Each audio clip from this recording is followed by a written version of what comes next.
مساء الخير عليكم جميعا. النهاردة في أكلة بمزاج مع توتة هنعمل مع بعض الزبادي البلدي البيتي بمكون واحد بس. يلا بينا علشان نبتدي نعمله.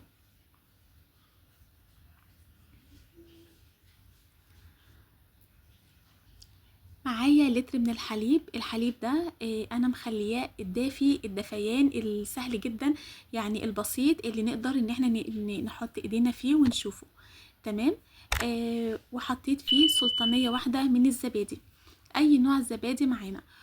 وبعد كده بقلبه كويس زي ما شفنا، وهجيب السلطانيات او العلب اللي عندنا ونحط فيها الزبادي. هو ده بس طريقة عمل الزبادي، مفيش اي حاجة تاني.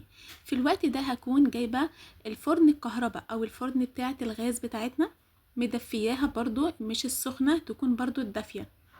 وبعد كده هحطهم فيها لمدة 5 ساعات، وبعد ال5 ساعات بنطلعها وبنحطها في التلاجة علشان تسقع. وفي النهاية بتكون زي ما احنا شايفين دلوقتي، مفيش ابسط من كده. وبعد ما بخلص اللي انا عملته، لو عايزه اعمله مره تانية، اخد من السلطانيات اللي انا عاملاها دي واعمل بيها زبادي تاني، مش بحتاج ان انا خلاص اشتريه. وبكده وصفتنا تكون خلصت، يا رب تكون عجبتكم. وزي ما احنا شايفين سهله جدا جدا. نتقابل ان شاء الله في وصفه جديده مع توته، ويا ريت ما ننساش سبسكرايب وشير ولايك.